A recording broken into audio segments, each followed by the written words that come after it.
Hello, ladies and gentlemen, and welcome to our first installment of Mr. E's Bedtime Stories. Today's story is about a little place called Democracia. And Democracia was once a beautiful land, a beautiful country, a beautiful place for people to come, enjoy, to be merry, to delight in a world where the possibilities were endless, where things could happen and happen well, where many things were able to be fruitful and multiply, so to speak. However, after a certain amount of time, after a certain amount of ways, the land became corrupt. It became fruitless for many a person. It became a place where life was not exactly the best of all worlds. The people had become corrupt and complacent. They had become, what would be a perfect word for it?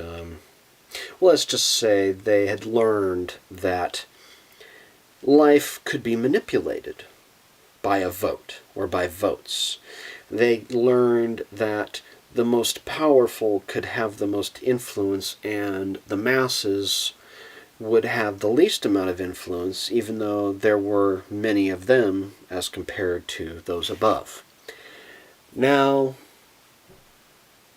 with many things in life, when the people learned this, they were easily swayed, easily manipulated, easily controlled, and it was easily done. They had many outlets of entertainment, of distractions. They had the ability to be enjoyed by the masses regardless of the quality, but rather than the quantity. They did not know that they were being programmed. They did not know that they were being trained. They did not know they were being taught in subtle and manipulative ways. They did not understand that their rights were being eroded. They did not understand that their inalienable ways were being assaulted on a daily and minute-by-minute basis, hour by hour. They did not know this. They did not understand this because, of course, they were distracted.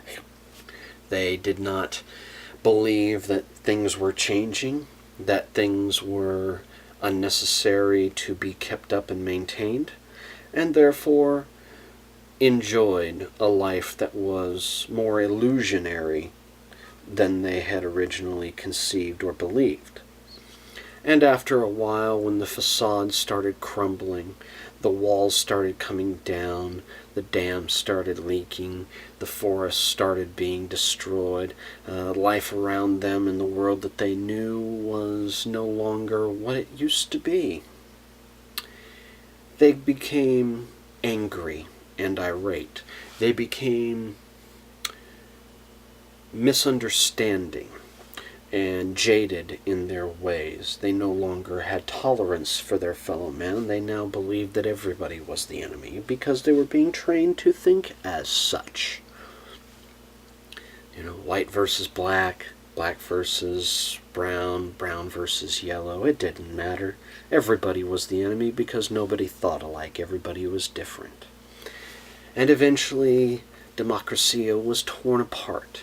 It was torn apart by the very people who were supposed to maintain and allow to flourish that which was beautiful, wholesome, decent, and capable. And unfortunately, when Democracia fell, there was nobody to mourn it because nobody knew what they had lost.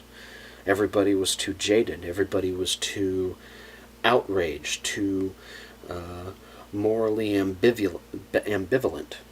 They didn't care. They weren't getting what they wanted out of life and what they thought they deserved, and therefore it was no longer necessary to try to build up and enlighten themselves. It was only necessary to destroy others and tear apart the walls and the foundations that had been built by previous generations. This is what Democracia becomes. Something that starts beautifully is torn into shreds. And why is it torn into shreds? For one simple reason. Because the people believe they can get something for free if they just cast the vote for the promises that was given by somebody in charge who was paid to be there by somebody above them. Democracy is not about money. It is about ruling properly. It is about fairness and justice, not for the rich, not for the famous, not for the celebrity, but for all of us. And the sooner you learn that shit, the better off you'll be. Be a decent human being and understand that everybody is equal, but you need to maintain. This is Mr. E's bedtime story. I hope you sleep well. Enjoy.